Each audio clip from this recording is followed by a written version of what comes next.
सबसे पहले sub inspector की भर्तियां हुई, उसमें पेपर लीक हुए। फिर नीट का एग्जाम हुआ, उसमें पेपर लीक हुए। जेईएन भर्ती में पेपर लीक हुए। पुस्तकालय के अध्यक्ष जो टीचर्स का ग्रेड 3 का जो था, उसके अंदर पेपर लीक हुए। और सबसे बड़ी परीक्षा जो रीट की अभी परीक्षा थी, जिसमें 26 लाख अभ्यर्थियों ने उसके अंदर इम्तिहान दिया, सुनते हैं तकरीबन 30,000 वैकेंसीज के लिए, उसके भी पेपर लीक हुए। 3 दिन तक सरकार बिल्कुल चुप बैठी रही, राजस्थान सरकार।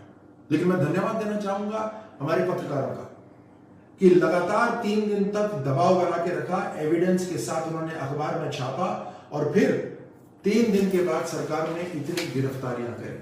ये 20 लोग हैं, ये अखबार से खबर है और मैं नाम किसी के नहीं लूंगा, लेकिन इसके अंदर पुलिस वाले शामिल हैं, इसके अंदर अध्यापक शामिल हैं, इसके अंदर प्रशासनिक अधिकारी शामिल हैं। तो अब 20 लोगों की जो गिरफ्तारियां हो रही हैं पूरे राजस्थान के अंदर, तो एक तरह से माना सरकार ने कि बड़ी बड़ी धांधली हुई है इसके अंदर।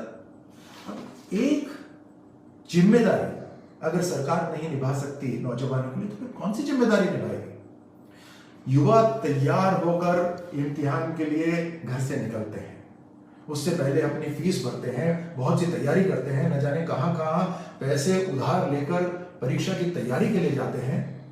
अलग अलग कहानियां आपको सुनने को मिलेगी जब आप नौजवानों से बात करेंगे, किस गरीबी से वो अपनी सरकारी नौकरी के लिए किस मेहनत से वहां पर जाते हैं, और इम्तिहान देने के बाद पता चलता है कि पेपर लीक हो गया।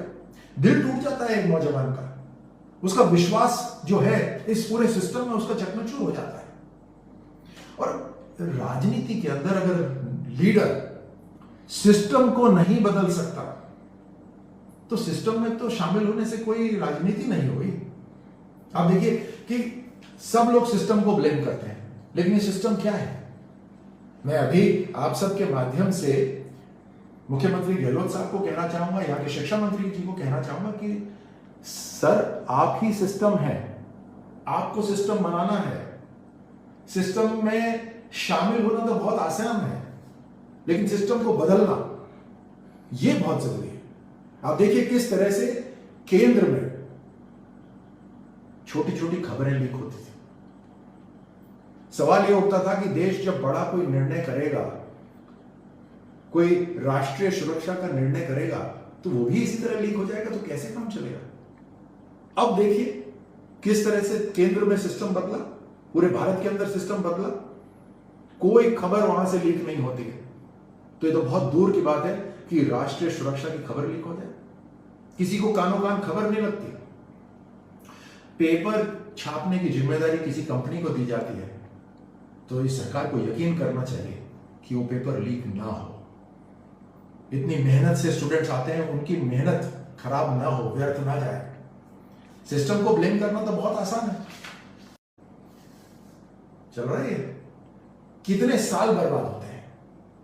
2 साल बाद रीट की परीक्षा आई थी, 2 साल तक लोग इंतजार कर रहे थे, और हर साल लोग इंक्रीज होते जा रहे हैं, अपने बीएड इम्तिहान देते हैं और रीट की परीक्षा के लिए तैयार हो जाते हैं। तभी तो 26 लाख लोग इस भर्ती में बैठे, लेकिन उसमें भी नुकसान हो गया उन सबको। और बहुत सी भर्तियां जो कोर्ट में अटकी हैं, यह भी सरकार की जिम्मेदारी है कि कोर्ट में जो भर्तियां अटकी हुई हैं उसका निवारण करा जाए। ये कह देना, मात्र ये कह देना कि भर्तियां कोर्ट में अटकी नहीं, उसकी अब सब जुडिस है मामला, तो आपकी क्या जिम्मेदारी है? ये राज्य सरकार की जिम्मेदारी है कि कोर्ट में अगर मामला अटका हुआ है तो उसको कैसे ना कैसे करके सुलझाया जाए, क्योंकि खामियाजा नुकसान सरकार को नहीं हो रहा, वो युवाओं को हो रहा है। और अब तो एक नई बात सुनने को मुझे मिल रही है, और ये मैं नहीं कह रहा, ये आम युवा कह रहे हैं कि ये तो सरकार की चाल है, ये राजस्थान सरकार की चाल है कि ना भर्ती देनी पड़ेगी और ना किसी को भर्ती निकालते जाओ, लेकिन भर्तियां देने की जरूरत नहीं है, किसी को नौकरी देने की जरूरत नहीं है। आप भर्तियों का ऐलान करो, अनाउंस करो, फिर उसमें कुछ रोक लगा दो, उसका पेपर लीक करा दो या भर्ती को रद्द करा दो। उसके बाद वापस से नौजवानों को बोलो ये तो लीक हो गया, रद्द हो गई, अब हम वापस से इम्तिहान करेंगे। तो अनाउंस भी करो और किसी को भर्ती देनी भी ना पड़े। ये मैं नहीं कह रहा, ये रास्ते में सुनने वाली बात है। इसका मतलब विश्वास खत्म होता जा रहा है। अब देखिए, जब अनाउंस करा था राजस्थान में कि बेरोजगारों को भत्ता दिया जाएगा, आप में से कितने लोग हैं, आपके जानने वालों में से कितने लोग हैं जो उस भत्ते का आज तक इंतजार कर रहे हैं? ये किसी को नहीं देने वाले पैसा, ये तो पंचायतों का जो पैसा है वो भी अपने पास लेके बैठे हुए। अब देखिए कांग्रेस का काम करने का तरीका, और मैं अभी तक मैंने जो बात करी वो गैर राजनीतिक बात थी, वो सिर्फ युवाओं के लिए बात थी, लेकिन अब मैं जो बात कर रहा हूं वो एक राजनीतिक बात कर रहा हूं। आप अंतर देखिए, आप देखिए कि पंजाब में क्या हो रहा है, किस तरह से सत्ता की लड़ाई लड़ी जा रही है। गांव, गरीब, महिला महत्वपूर्ण नहीं है, युवा महत्वपूर्ण नहीं है, उनके लिए जो योजना बननी है महत्वपूर्ण नहीं है। किस तरह से पंजाब में हर व्यक्ति सत्ता में आने की लड़ाई लड़ रहा है। राजस्थान में क्या हो रहा है, पिछले 3 साल के अंदर राजस्थान सरकार ने क्या काम करा, यही अंदरूनी लड़ाई चल रही है। कभी किसी का पलड़ा भारी तो कभी किसी का, कभी कोई दिल्ली जा रहा है तो उसके लौटते ही कोई दूसरा दिल्ली जा रहा है, कभी 5 सितारा होटल के अंदर घेराबंदी करी जा रही है, पुलिस का नाकाबंदी हो रही है कि कोई यहां से निकलकर दूसरी पार्टी में ना चला जाए। क्या चल रहा है? दुख होता है मुझे, क्योंकि सेना में रहा हूं, 26-27 साल सेना में रहने के बाद, वहां पर देश की सेवा करने के बाद यही लगता है कि देश को कोई मजबूत लीडरशिप मिलनी चाहिए ताकि अंदर से देश खोखला ना हो। लेकिन अपने सामने राजस्थान पिछड़ते देख रहा हूं। आप ओलंपिक पदक ही देख लीजिए, क्या खेलों के अंदर राजस्थान कम है? राजस्थान हरियाणा से कहां पीछे है? युवाओं की मजबूती के अंदर, उनके हौसलों में हम हरियाणा से कहां पीछे हैं?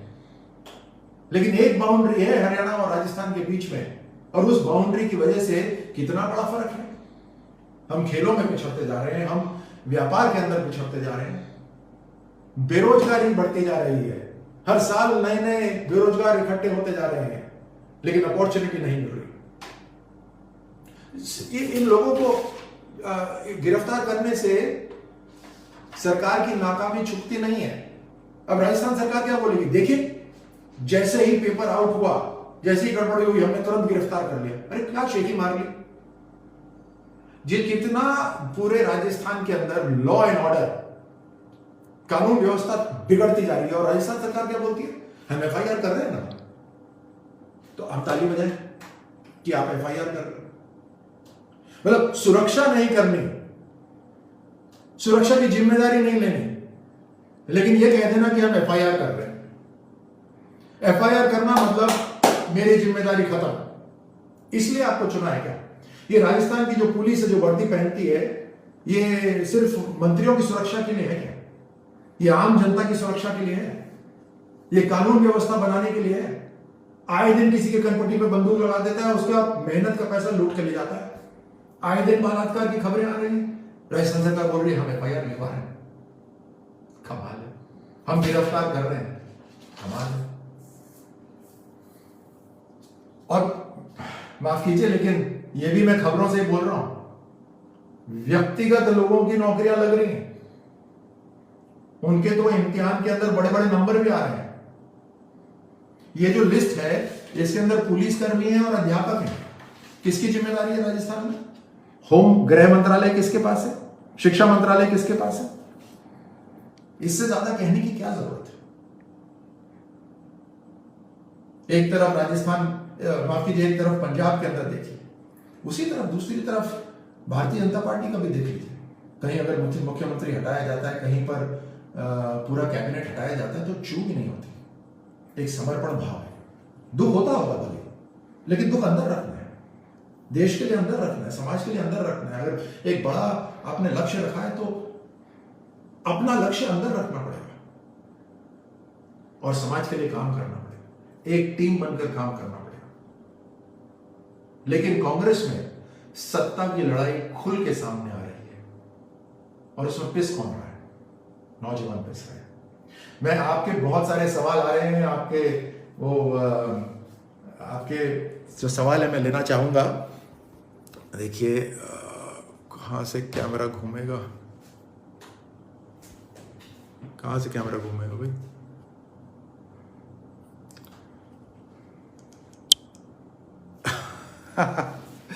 अच्छा, अभी कैमरा घूम गया।